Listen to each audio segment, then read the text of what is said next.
Hello friends, how are you. I hope कि आप लोग अच्छे होंगे और आप लोगों की तैयारी भी बहुत अच्छी चल रही होगी। और आज हम आप लोगों की तैयारी को थोड़ा और गति प्रदान करने के लिए आए हैं, जिसके तहत आज हम आप लोगों के लिए 1000 महत्वपूर्ण प्रश्नों के संकलन का पार्ट 18 लाए हैं, अर्थात पार्ट 18 लाए हैं। यदि आप लोग इस वीडियो के सीरीज़ का प्रीवियस पार्ट देखना चाहते हैं तो हमारे इस वीडियो के डिस्क्रिप्शन बॉक्स में जाकर लिंक पर क्लिक करके वो सारे पार्ट आप लोग देख सकते हैं। हमने डिस्क्रिप्शन बॉक्स में उन सारे पार्ट का लिंक प्रोवाइड कर दिए हैं, या नहीं तो आप लोग हमारे चैनल पे विजिट करके प्ले लिस्ट में जा कर के भी इन सारे पार्ट को आप लोग देख सकते हैं। और साथ में हम आपको बताते चलें, ये जो 1000 क्वेश्चंस है, ये सारे क्वेश्चंस रुक्मिणी प्रकाशन के द्वारा प्रकाशित जीव विज्ञान के इस बुक से लिए गए हैं।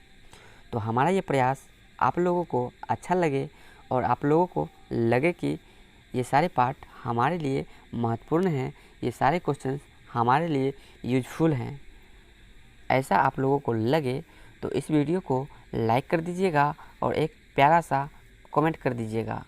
और अभी तक हमारे चैनल को सब्सक्राइब नहीं किए हैं तो सब्सक्राइब कर लीजिएगा और बेल आइकन को भी प्रेस कर दीजिएगा, ताकि हमारे आने वाले लेटेस्ट वीडियो का नोटिफिकेशन भी मिल सके।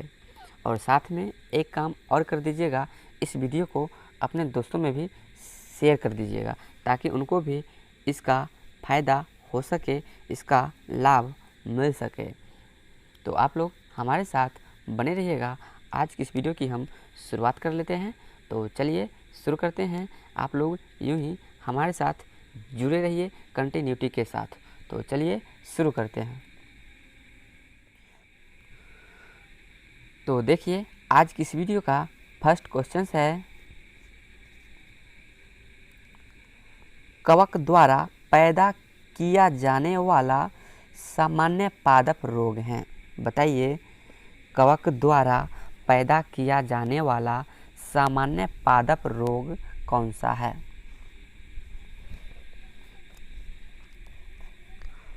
बताइए, सही जवाब दीजिए आप लोग। और साथ में नोटबुक और एक पेन भी साथ में ले लीजिए और हमारे साथ सारे क्वेश्चंस का आप लोग जवाब देते चलिए और अंत में अपने आप को आकलन कीजिए कि आप लोग कितने प्रश्न का सही जवाब दे पाएँ। तो चलिए हम इस क्वेश्चन के डिस्कशन की ओर चलते हैं। तो देखिए, कवक द्वारा पैदा किया जाने वाला सामान्य पादप रोग इनमें से गेहूं का बभ्रू कीट रोग है। ठीक है, गेहूं का बभ्रू कीट रोग जो है ये कवक द्वारा होता है। तो इस प्रश्न का सही जवाब ऑप्शन सी हो जाएगा। तो ध्यान में रखिएगा, गेहूं का बभ्रू कीट रोग है, ये कवक द्वारा होने वाला रोग है। तो इस क्वेश्चन का सही जवाब ऑप्शन सी है।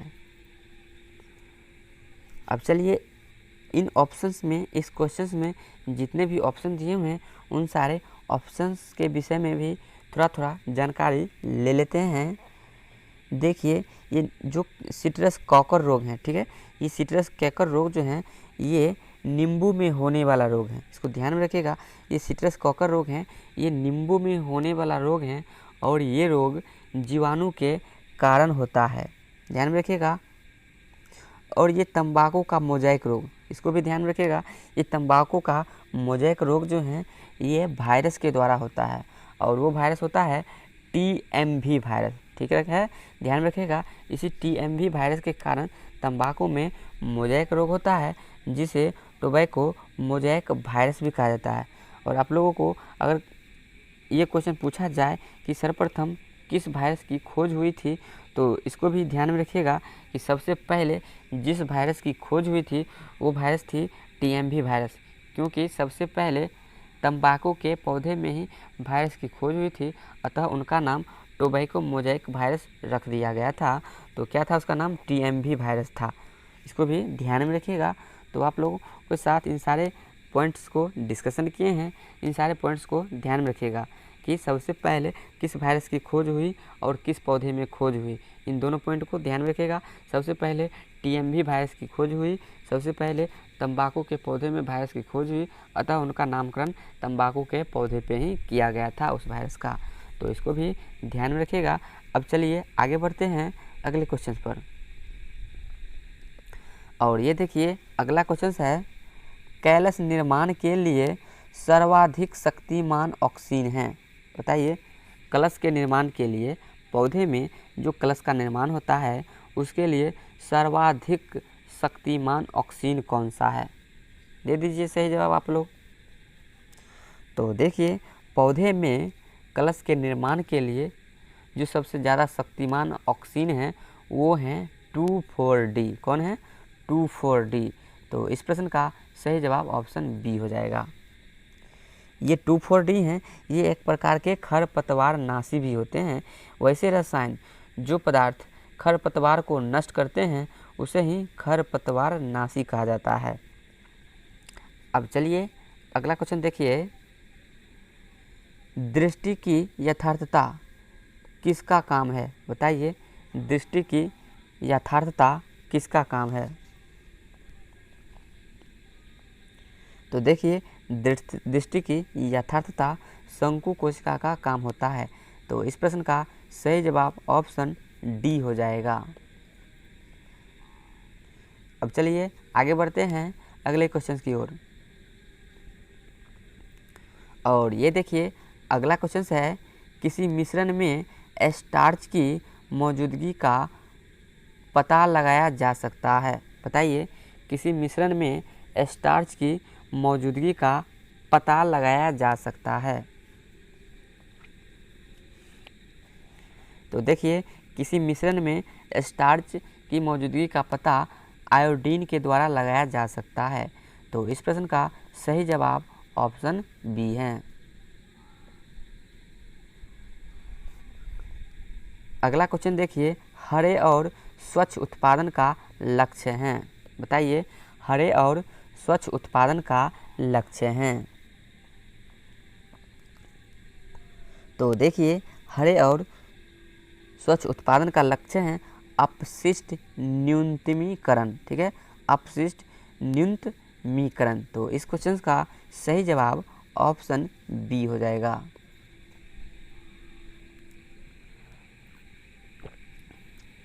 अब चलिए आगे बढ़ते हैं अगले क्वेश्चन की ओर। और ये देखिए अगला क्वेश्चन है, गोल्जी काय उत्पन्न हुए। ठीक है, गोल्जी काय का निर्माण किससे हुआ है? सही जवाब दीजिए आप लोग। तो देखिए इस गोल्जी काय अर्थात गोल्जी बॉडी का निर्माण अंतःद्रवयी रेटिकुलम से हुआ। किससे हुआ है? अंतःद्रवयी रेटिकुलम से हुआ है। तो इस प्रश्न का सही जवाब ऑप्शन डी है। और ये गोल्जी बॉडी जो है, इसी गोल्जी बॉडी से लाइसोसोम का निर्माण होता है। इसको भी ध्यान में रखिएगा। ये एक प्रकार से एडिशनल फैक्ट है आप लोगों के लिए कि गोल्जी बॉडी से लाइसोसोम का निर्माण होता है। अगला क्वेश्चन देखिए, कॉर्टिसोन एक औषधि है जो बनाई जाती है। बताइए कॉर्टिसोन एक औषधि है जो बनाई जाती है। तो देखिए ये कॉर्टिसोन एक औषधि है जो बनाई जाती है लिपिड्स के द्वारा। किससे बनाया जाता है? लिपिड्स से। तो इस प्रश्न का सही जवाब ऑप्शन डी हो गया। अब चलिए आगे बढ़ते हैं। और ये देखिए अगला क्वेश्चन है, सामान्यतः किसी भी निर्दिष्ट जैविक तंत्र का घटक न माने जाने वाले किसी विदेशी यौगिक को कहा जाता है।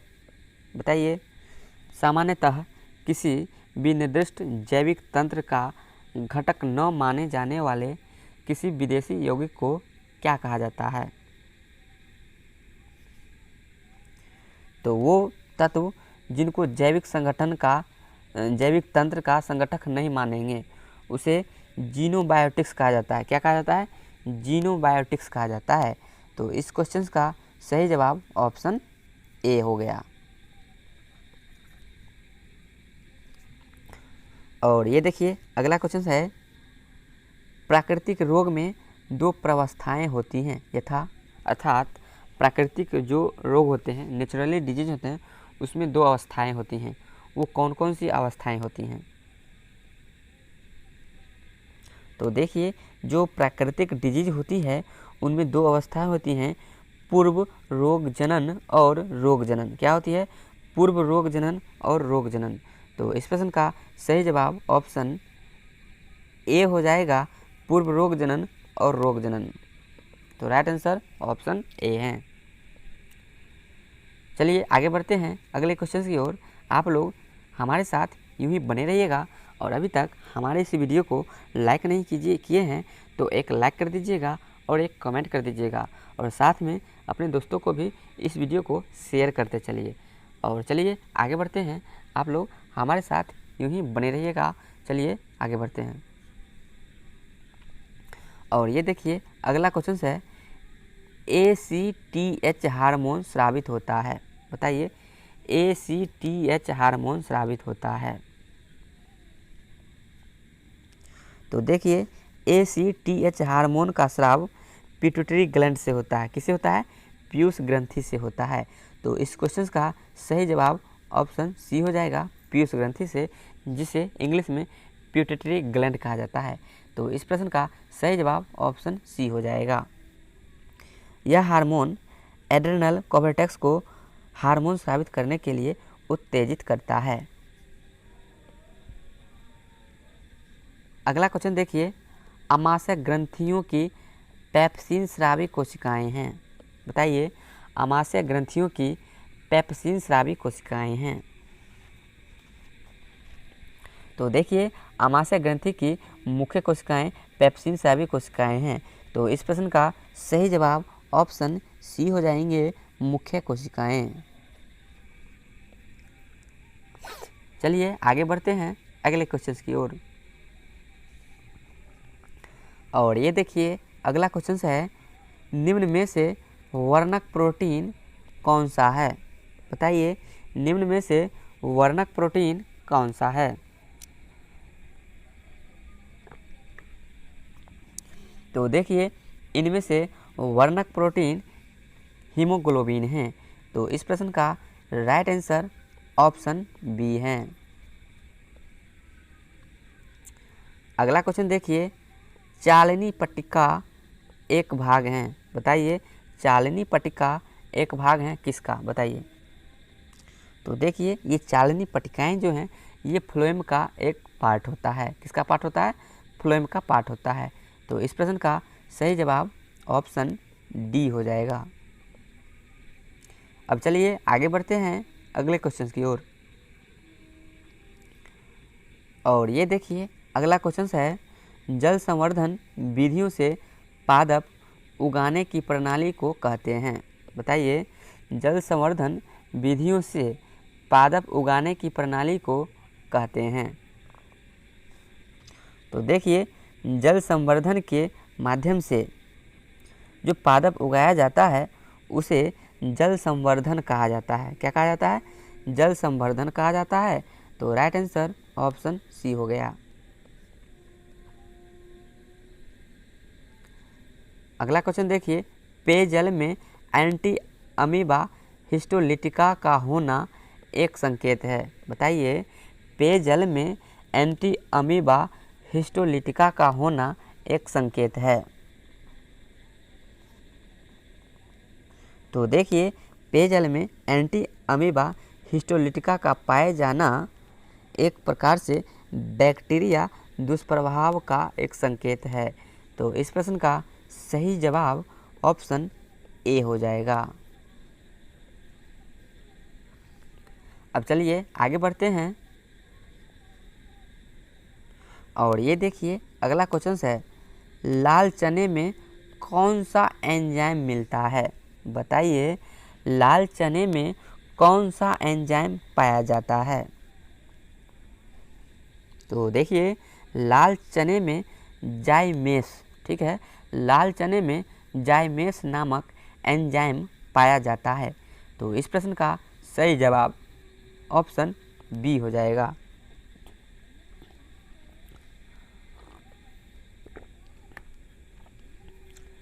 अगला क्वेश्चन देखिए, मानव शरीर में सबसे लंबी कोशिका कौन सी है? बताइए, मानव शरीर में सबसे लंबी कोशिकाएं कौन सी है? तो देखिए, मानव शरीर के सबसे लंबी कोशिकाएं तंत्रिका की कोशिकाएं हैं। तो इस प्रश्न का सही जवाब ऑप्शन डी हो जाएगा। अब चलिए आगे बढ़ते हैं अगले क्वेश्चन पर। और ये देखिए, अगला क्वेश्चन है, पौधे के किस भाग को केसर के रूप में इस्तेमाल किया जाता है? बताइए, पौधे के किस भाग को केसर के रूप में इस्तेमाल किया जाता है? तो देखिए, पौधे के वर्तिका और वर्तिकाग्र को केसर के रूप में इस्तेमाल किया जाता है। तो इस प्रश्न का सही जवाब ऑप्शन डी है। अगला क्वेश्चन देखिए, ग्रेव का रोग किस कारण से होता है? बताइए, ग्रेव का रोग किस कारण से होता है? तो देखिए, ये जो ग्रेव का रोग है, ये थायराइड की अतिसंक्रियता के कारण होता है। तो इस प्रश्न का सही जवाब ऑप्शन बी हो जाएंगे, थायराइड की अतिसंक्रियता। चलिए आगे बढ़ते हैं। और ये देखिए, अगला क्वेश्चन है, निम्न में किसको हृदय का प्रारंभिक पेसमेकर कहा जाता है? बताइए, निम्न में से किसको हृदय का प्रारंभिक पेसमेकर कहा जाता है? तो देखिए, हृदय का प्रारंभिक पेसमेकर SA नोड को कहा जाता है। तो सही उत्तर ऑप्शन ए हो जाएगा। अगला क्वेश्चन देखिए, जंतु परागण का आशय क्या है? बताइए, जंतु परागण का अर्थ क्या है? तो जंतु परागण का अर्थ है जंतु द्वारा परागण होना। किसी पौधे में जंतु के माध्यम से जो परागण की प्रक्रिया होती है उसे ही जंतु परागण कहा जाता है। तो इस प्रश्न का सही जवाब ऑप्शन डी है। अब चलिए आगे बढ़ते हैं अगले क्वेश्चन की ओर। और ये देखिए, अगला क्वेश्चन है, सक्रियत आपक उपचार को क्या कहते हैं? बताइए, सक्रियक आपक उपचार को क्या कहते हैं? तो देखिए, सक्रिय आपक उपचार को जैविक उपचार कहा जाता है। तो इस क्वेश्चन का सही जवाब ऑप्शन सी हो जाएगा। और चलिए आगे बढ़ते हैं, अगला क्वेश्चन को देख लेते हैं। और ये देखिए, अगला क्वेश्चन है, पुष्पहीन पादपों को क्या कहते हैं? बताइए, पुष्पहीन पादपों को क्या कहते हैं? तो देखिए, पुष्पहीन पादपों को क्रिप्टोगैम पादप कहा जाता है। क्या कहा जाता है? क्रिप्टोगैम पादप कहा जाता है। तो इस क्वेश्चन का सही जवाब, सही उत्तर ऑप्शन सी हो जाएगा। अब चलिए आगे बढ़ते हैं अगले क्वेश्चन की ओर। और ये देखिए, अगला क्वेश्चन है, स्पॉन्ज क्या है? बताइए, स्पॉन्ज क्या है? तो देखिए, ये जो स्पॉन्ज हैं, ये एक प्रकार के कवक होते हैं। तो इस क्वेश्चन का सही जवाब ऑप्शन सी हो गया, एक कवक। और अगला क्वेश्चन देखिए, रेंगने और विसर्पण करने वाले कशेरुकी जंतुओं के प्रकार को क्या कहते हैं? बताइए, रेंगने और विसर्पण करने वाले कशेरुकी जंतु के प्रकार को क्या कहते हैं? तो देखिए, रेंगने और विसर्पण करने वाले कशेरुकी जंतुओं को रेप्टिलिया कहा जाता है। क्या कहा जाता है? रेप्टिलिया कहा जाता है। तो इस प्रश्न का सही उत्तर ऑप्शन सी है। अब चलिए आगे बढ़ते हैं और ये देखिए अगला क्वेश्चन है, निम्नलिखित में से वे एकमात्र पादप कोशिकाएं कौन सी हैं जो बिना न्यूक्लियोटाइड हैं? बताइए, निम्नलिखित में से वे एकमात्र पादप कोशिकाएं कौन सी हैं जो बिना न्यूक्लियोटाइड हैं? तो देखिए वो हैं वाहिनी कोशिकाएं, जो एकमात्र पादप कोशिकाएं हैं जिसमें न्यूक्लियोटाइड नहीं पाया जाता है। तो इस प्रश्न का सही जवाब ऑप्शन सी हो जाएगा, वाहिनी कोशिकाएं।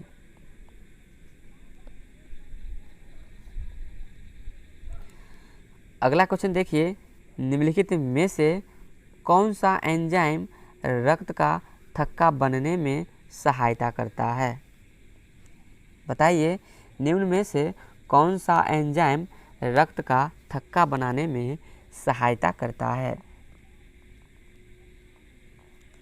तो देखिए रक्त का जो एंजाइम थक्का बनाने में सहायता करता है वो एंजाइम है ट्रिप्सिस। कौन सा एंजाइम है? ट्रिप्सिस हैं। तो इस प्रश्न का सही जवाब ऑप्शन डी हो जाएगा। अब चलिए आगे बढ़ते हैं अगले क्वेश्चन की ओर। तो ये देखिए अगला क्वेश्चन है, निम्नलिखित में से बेमेल कौन सा है? बताइए, निम्नलिखित में से बेमेल कौन सा है जो एक दूसरे से मेल नहीं खाता, वो कौन है? बताइए। तो देखिए सबसे अलग इनमें से जावा क्लाइंट्स हैं। ठीक है, इनमें से कौन है सबसे अलग? जावा क्लाइंट्स हैं। तो इस प्रश्न का सही जवाब ऑप्शन डी हो जाएगा। और ये देखिए अगला क्वेश्चन है, जबड़े नहीं होते हैं। बताइए, जबड़े नहीं होते हैं।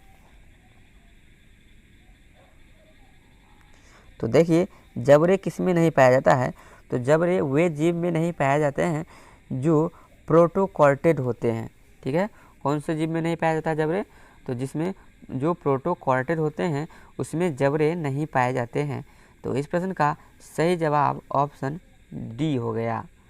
अब चलिए आगे बढ़ते हैं अगले क्वेश्चन की ओर। और ये देखिए अगला क्वेश्चन है, मुख्य विशेषताओं के निम्न समूहों में कौन सा समूह मात्र स्तनधारियों को चित्रित नहीं करता? बताइए, इन समूहों में से कौन सा समूह है जो मात्र स्तनधारियों को नहीं दर्शाता है? तो देखिए इस प्रश्न का सही जवाब ऑप्शन डी है, जो मात्र स्तनधारियों को चित्रित नहीं करता है वो हैं नियततापी, 4 कक्षाओं वाले हृदय और गर्भ झिल्ली का अस्तित्व। ये जो है मात्र स्तनधारियों को चिन्हित नहीं करता है, ये अन्य जीवों में भी ये सारे विशेषताएं पाया जाता है। तो इस प्रश्न का सही जवाब ऑप्शन डी हो गया।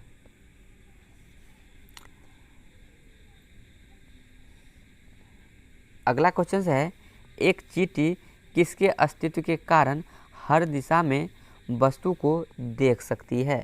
बताइए, एक चींटी किसके अस्तित्व के कारण हर दिशा में वस्तु को देख सकती है? तो देखिए एक चींटी जो है किसी वस्तु को हर दिशा में देख सकती है क्योंकि चींटी को संयुक्त आँख मिली होती है, अर्थात उसमें संयुक्त आँख का पाया जाना ये एक प्रकार से प्रमुख विशेषता है जिसके कारण चींटी अपने चारों ओर देख सकती है। तो इस प्रश्न का सही जवाब ऑप्शन डी हो जाएंगे, संयुक्त आँखें।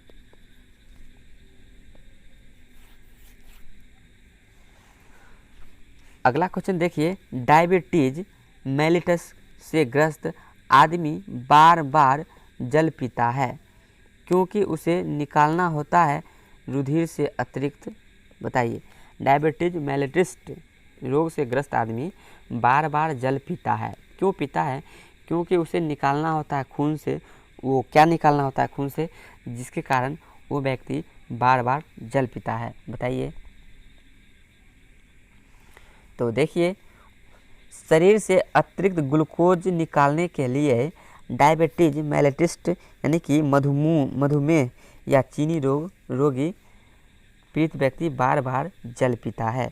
तो इस प्रश्न का सही जवाब ऑप्शन बी हो जाएंगे। ग्लूकोज को निकालने के लिए डायबिटीज यानी कि मधुमेह से पीड़ित व्यक्ति बार बार जल पीते हैं। तो इस प्रश्न का सही जवाब ऑप्शन बी हो जाएगा।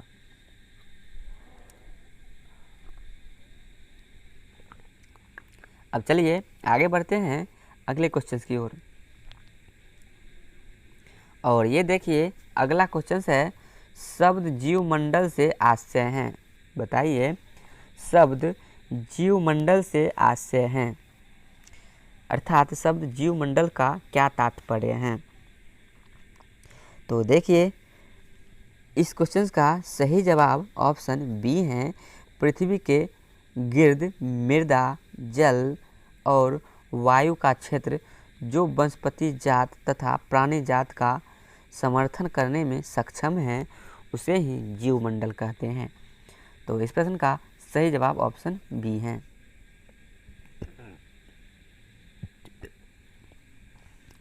अब चलिए आगे बढ़ते हैं अगले क्वेश्चन की ओर। और ये देखिए, अगला क्वेश्चन है, कमला पीलिया के लक्षण मुख्यतः किसकी अवस्था और अप्रक्रिया के कारण दिखाई देते हैं? बताइए, कमला के लक्षण मुख्यतः किसकी अवस्था और अप्रक्रिया के कारण दिखाई देते हैं? तो कमला के लक्षण मुख्यतः यकृत के अव्यवस्था और अप्रक्रिया के कारण होता है। यह एक प्रकार के वायरल डिजीज होता है जो गंदे पानी पीने से होता है। तो इस प्रश्न का सही जवाब ऑप्शन सी हो जाएंगे, यकृत। अगला क्वेश्चन देखिए, जैव निम्नीकरणीय अपशिष्ट को प्रायः किसकी मदद से उपयोगी पदार्थों में बदला जा सकता है?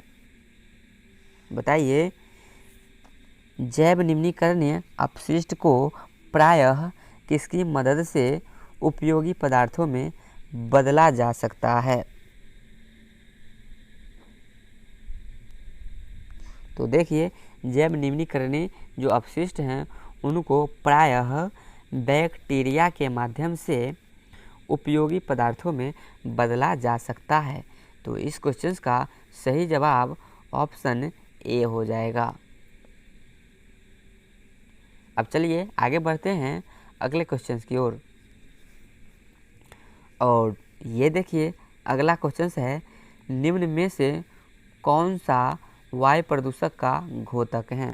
बताइए, इनमें से कौन सा है जो वायु में प्रदूषण है इसका संकेत दे सकता है?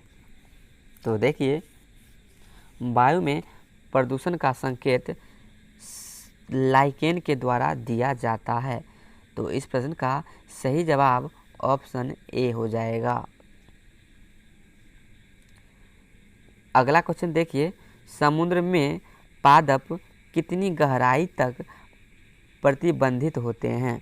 बताइए, समुद्र में पादप कितनी गहराई तक प्रतिबंधित होते हैं? तो देखिए, समुद्र में पादप 200 मीटर की गहराई तक प्रतिबंधित होते हैं। तो इस प्रश्न का सही जवाब ऑप्शन बी हो जाएंगे, 200 मीटर। अर्थात समुद्र में 200 मीटर की गहराई तक पादप उग सकते हैं, अपना जीवन यापन कर सकते हैं 200 मीटर तक। तो इस प्रश्न का सही जवाब ऑप्शन बी हो जाएगा। अब चलिए आगे बढ़ते हैं अगले क्वेश्चन की ओर। और ये देखिए, अगला क्वेश्चन है, अधिक ठंडे क्षेत्रों में रहने वाले जंतुओं का फर उनके किस काम आता है? बताइए, अधिक ठंडे क्षेत्रों में रहने वाले जंतुओं का फर उनके किस काम आता है?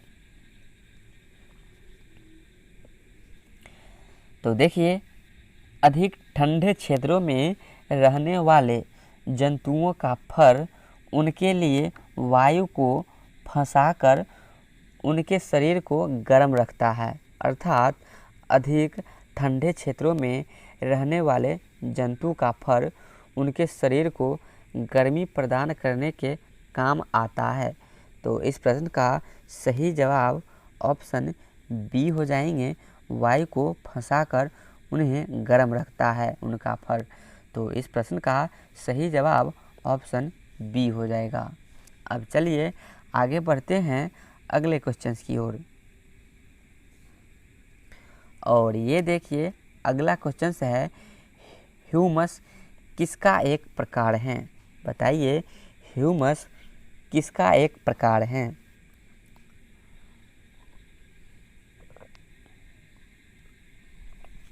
तो देखिए, ह्यूमस एक प्रकार की मृदा होती है जो क्षयमान होती है। तो इस प्रश्न का सही जवाब ऑप्शन बी हो जाएंगे, मृदा में क्षयमान जैव, जिसे ह्यूमस कहा जाता है। तो सही जवाब इस क्वेश्चन का हो जाएगा ऑप्शन बी।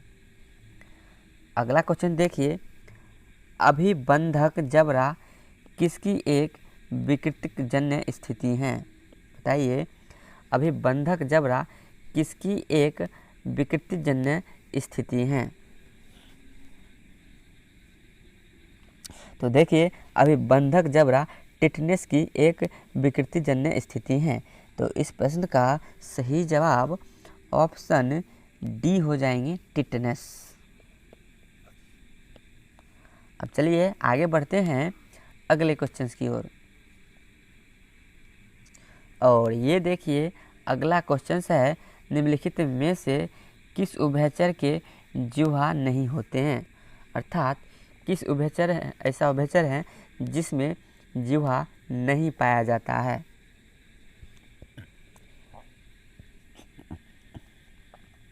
तो देखिए, इक्थियोफिस उभयचर ऐसे हैं जिनमें जीभ नहीं पाया जाता है। तो सही जवाब इस प्रश्न का हो जाएंगे ऑप्शन सी, इक्थियोफेसस, इक्थियोफिस, ठीक है, इक्थियोफिस, जिसमें जीभ नहीं पाया जाता है। तो इस प्रश्न का सही जवाब ऑप्शन सी हो जाएगा। अगला क्वेश्चन देखिए, निम्नलिखित में से कौन सा अंग ग्लाइकोजीन को ग्लूकोज में बदलता है और रक्त को शुद्ध करता है? बताइए, निम्नलिखित में से कौन सा अंग है जो ग्लाइकोजेन को ग्लूकोज में बदलता है और रक्त को शुद्ध करता है? तो देखिए, वो अंग यकृत हैं जो ग्लाइकोजेन को ग्लूकोज में बदलता है और रक्त को शुद्ध करने का कार्य करता है। तो इस क्वेश्चन का सही जवाब ऑप्शन ए हो जाएंगे, यकृत। अब चलिए आगे बढ़ते हैं अगले क्वेश्चंस की ओर। और ये देखिए, अगला क्वेश्चन है, किसी नदी में मछलियों का न होना किस बात का सूचक है? बताइए, किसी नदी में मछलियों का न होना किस बात का सूचक है? तो देखिए, किसी नदी में मछलियों का न होना निम्नीकरण का क्षेत्र के कारण नदियों में मछलियां नहीं पाई जाती है, ठीक है। निम्नीकरण का क्षेत्र होता है जिसके कारण नदियों में मछली नहीं पाया जाता है। तो इस प्रश्न का सही जवाब ऑप्शन ए हो जाएंगे, निम्नीकरण का क्षेत्र। अब अगला क्वेश्चन देखिए, मिनी माता रोग किसके कारण उत्पन्न हुआ था? बताइए, मिनी माता रोग किसके कारण उत्पन्न हुआ था या किसके कारण उत्पन्न होता है मिनी माता रोग? तो देखिए, ये मिनी माता रोग जो है ये पारा के कारण उत्पन्न होता है। किसके कारण उत्पन्न होता है? पारा के कारण। तो इस प्रश्न का सही जवाब ऑप्शन सी हो जाएंगे।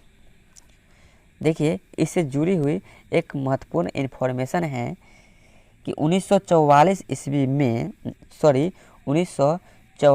ईस्वी में भोपाल के यूनियन गैस कार्बाइड से मिथाइल आइसोसाइनेट गैस का रिसाव हुआ था, जिसके कारण हजारों लोगों की जान गई थी।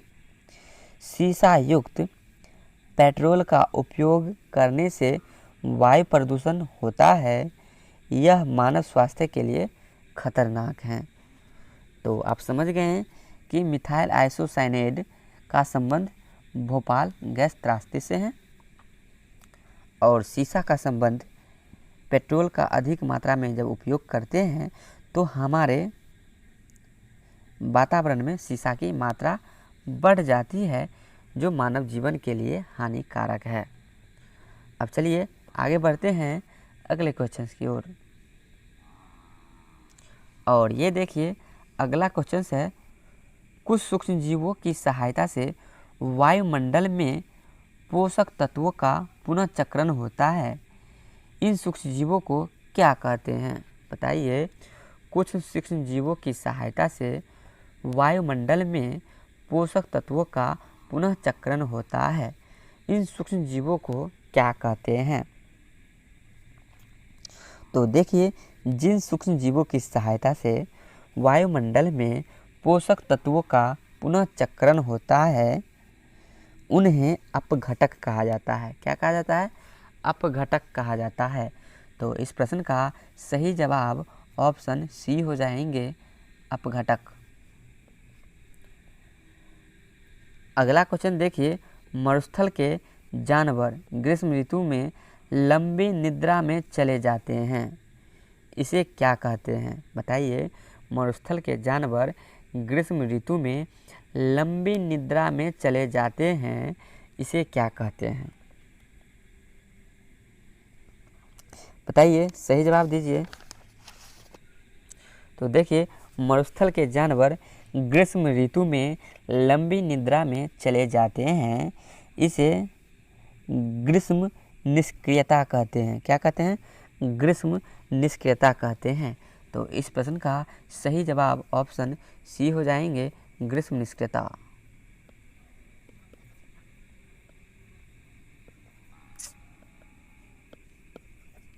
अब चलिए आगे बढ़ते हैं अगले क्वेश्चन की ओर। और ये देखिए अगला क्वेश्चन है, हृदय की आच्छादी झिल्ली को कहते हैं। बताइए, हृदय की आच्छादी झिल्ली को क्या कहते हैं? तो देखिए, हृदय की आच्छादित झिल्ली को हृदय आवरण कहा जाता है। क्या कहा जाता है? हृदय आवरण कहा जाता है। तो इस प्रश्न का सही जवाब ऑप्शन सी हो जाएंगे, हृदय आवरण। अगला क्वेश्चन देखिए, लिपिड्स हैं। बताइए, लिपिड्स क्या हैं? तो देखिए, प्राकृतिक मूल की वसाएं को लिपिड्स कहा जाता है, अर्थात प्राकृतिक में जो मूल रूप से वसाएं पाए जाते हैं उसे ही लिपिड्स कहा जाता है। तो इस प्रश्न का सही जवाब ऑप्शन डी हो जाएंगे, प्राकृतिक मूल वसाएं। अब चलिए आगे बढ़ते हैं अगले क्वेश्चन की ओर। और ये देखिए अगला क्वेश्चन है, प्रकाश का अधिकतम अपवर्तन होता है। बताइए, प्रकाश का अधिकतर अपवर्तन कहाँ होता है? तो देखिए, प्रकाश का अधिकतर अपवर्तन होता है स्वच्छ मंडल में। प्रकाश का अधिकतर अपवर्तन होता है।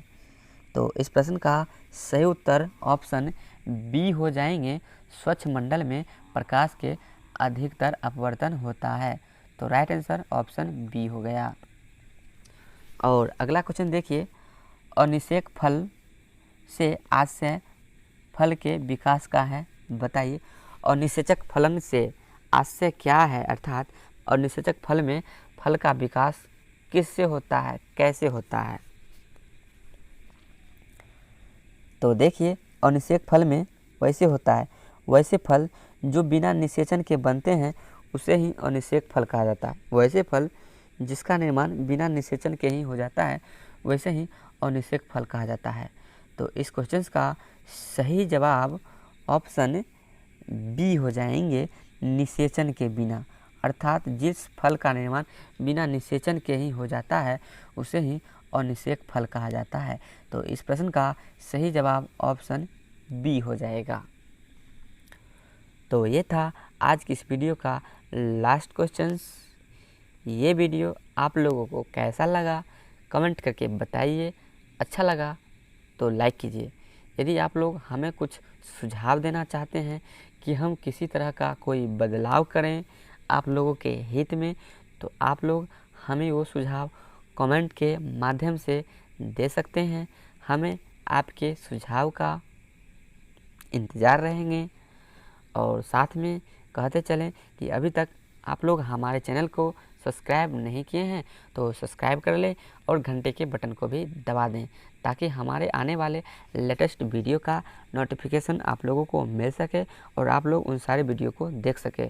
और यदि आप लोग इस वीडियो के सीरीज का प्रीवियस पार्ट देखना चाहते हैं तो हमारे चैनल पे विजिट कीजिए और उसमें आप प्ले लिस्ट पे जाइए और उसमें आप लोगों को एक प्ले लिस्ट मिलेगा बायोलॉजी फॉर कॉम्पिटिटिव एग्ज़ाम्स, और उसमें जा कर के आप लोग इस वीडियो के सीरीज के प्रीवियस पार्ट जितने भी हैं उन सारे पार्ट को देख सकते हैं और आप लोग अपनी तैयारी को और ज़्यादा मजबूत विकसित कर सकते हैं। उम्मीद है आप लोगों को ये वीडियो अच्छा लगा होगा और इस वीडियो को अपने दोस्तों में अधिक से अधिक शेयर करेंगे। और इसी उम्मीद के साथ आज इस वीडियो को हम यहीं पे समाप्त करते हैं। तो अंत में thank you for watching. Please subscribe my YouTube channel. Thank you.